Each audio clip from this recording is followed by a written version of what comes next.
You know when people say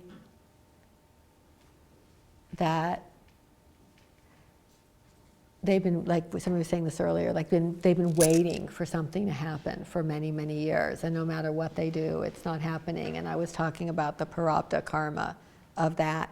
It's often tied to samskaras in the sense of that, if you're looking at everything not as a story that just began in this life at birth, but it began back, who knows, thousands, who knows how many lifetimes, then all of a sudden you get this whole lens on it.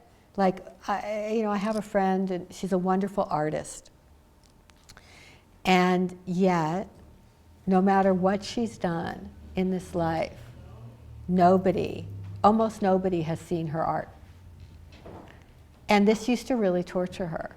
Because she would say, I'm so much more talented than all this garbage that's all over in galleries. I mean, she really is. She's a very close friend. She's not some crazy egomaniac. She's just a very talented artist. However, her work, just no matter what she does, even when she offers it, even when she calls in the divine and says, do with this what you will, the message that she usually gets back is, let it be. So she now does her art for the sake of doing the art. But she had this revelation at one point that in this other life, she'd been very famous. She'd been known everywhere. She'd become very, very wealthy for doing the art. And she kind of lost touch with what it was all about. And so she really became convinced that in this life, no matter what suffering, and she's gone through tremendous suffering, being so talented, in a culture that says all that matters is whether you become rich and famous for doing something, she had made some kind of contract that said, that's gonna be blocked until I'm just content with it. Because that's the thing, it's the samskara, it's the agitation from the past life, which says, I want it, I'm tortured, I had this before, I know what it's like to have this, why can't I have it again? I want it. That's the samskara, and it's almost like an ache in the chakras. It's like a stone that's in there that just keeps agitating you. But if you start to look at it from that larger picture, that there really could be a reason that it's occurring like this, eventually it gets embraced. And it's like, okay then, it's okay. Or you can do a change me prayer. Change me to somebody, let it unfold the way it wants to. Then ironically, see, the samskara loses its charge as soon as you're saying, let me be okay with this. Just let me be okay with this. Let me see myself enough as the repository of blessings and enough as the divine inside that whether this thing comes or not, I'm okay. That's when it becomes preferences. So that's what she had to do with the art stuff, because she was tortured, absolutely tortured by it. It made me think of, like what Salieri went through with Mozart, right? It's like when you're just going, although his was different because he was like, give me that talent. But what if you have the talent and you still made some kind of arrangement with the universe? No, you've got to work this out this life that you're okay without it.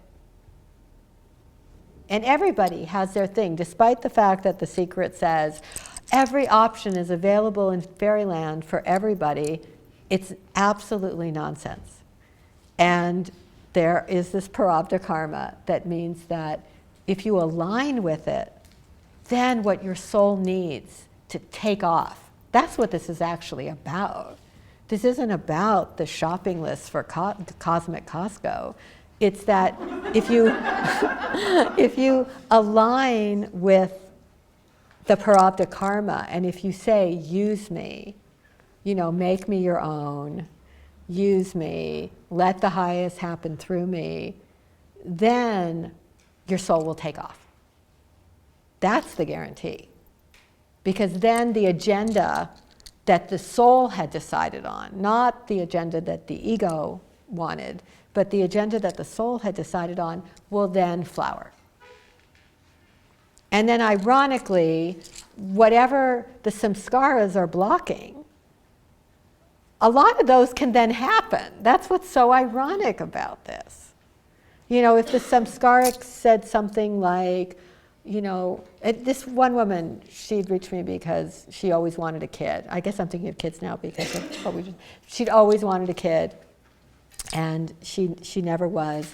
And she had this whole thing about it and enormous pain. And when she finally just said, change me into somebody that it's all okay, this crazy story happened. She met this person on the internet who lived halfway around the world and had 3 children. And anyway, that's what she's doing with her life now. She moved to this whole other country and is raising kids, 3 kids, with this person that she met on the internet. Very happy. This happened like 5 years ago. So, but it was the allowing for that. Not saying, I'm going to keep visualizing, I want it, which just digs the samskara in deeper. It was the allowing for that, saying, let this be okay the way it is. You know my longings, you know my desires. You're not ignoring the desires, right? I think it gets so misunderstood with that. You're not spanking yourself for having the desires, you're not ignoring them, you're not pretending you don't have them. You're not saying, make me a monk who doesn't need any of this. You're just saying, I'm giving them to you. Do that, do whatever the hell you want. You know my heart. And free me from the prison of thinking I'm incomplete with whatever this is. And that was the thing, like with my artist friend, is she felt incomplete without fame because she had had so much fame in another life that she's like, wow, I'm just as talented this life. Why isn't anybody looking? So, and stuff is very powerful to work with this way, as opposed to just thinking, what block can I clear in order for me to get what I want? It's really the offering, saying, oh, what if there's a divine plan that's so much bigger than anything that the mind could dream up? And that some of these intentional restrictions happen either to keep it from occurring until you're ready, or to give you time to clear the samskara. Because what good would it be to get to the end of the life and say, oh damn, I just did it all again, the same way. Spent the life blaming myself, bitter, thinking I wasn't enough, all that. You know, you get this chance to go, wow, what if I'm just inviting this energy in to totally take over?